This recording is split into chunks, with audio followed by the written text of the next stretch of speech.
viewers, I'm Jane, the Ultimate Filipina. Today's episode is entertainment that highlights the downside of leaping into an LDR relationship without fully thinking things through. It's pure entertainment with a touch of reality of the perils and consequences of LDR couples thinking with their private parts and hormones and not their brain. You decide if today's episode is fact or fiction.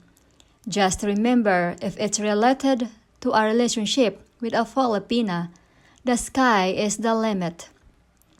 My story will focus on a middle-aged single Filipina mom who hate being alone during the aging process and was determined to marry a foreigner, especially one of a specific ethnicity. It was her childhood dream to marry this specific ethnic type, and in fact, had one marriage and one cohabitation previously of this type, which ended in failure.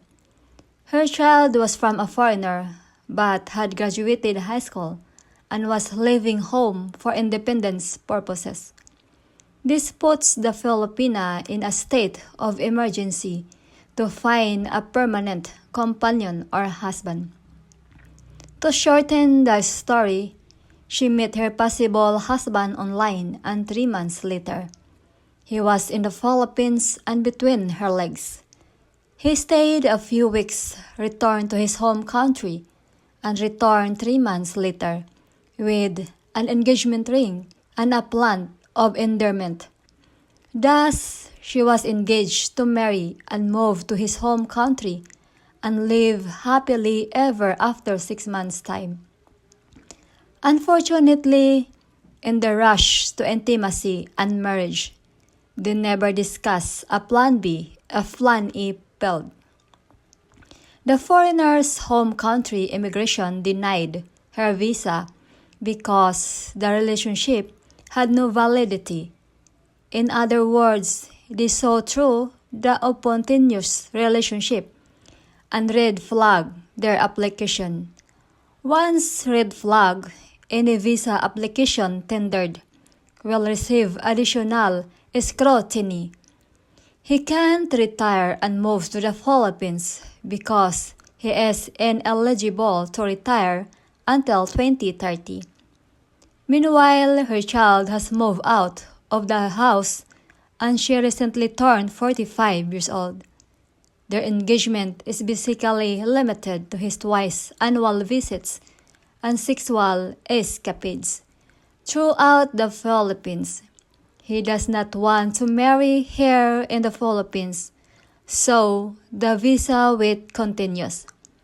The moral of this story is that haste makes waste. In other words, haste makes waste basically means that rushing things leads to mistakes or poor results. The result of working too fast might be that you end up having to throw out what you've done and start all over again. She now celebrates holidays and birthdays alone and is basically reduced to an LDR annual booty call. An ultimate Filipina will never let loneliness or a specific ethnicity fetish define her integrity, ethics, dignity, and self-respect. Family and God is all the companionship she needs. I'm Jane, the Ultimate Filipina, wishing you an ultimate day, an ultimate life in the Philippines. Take care. Bye.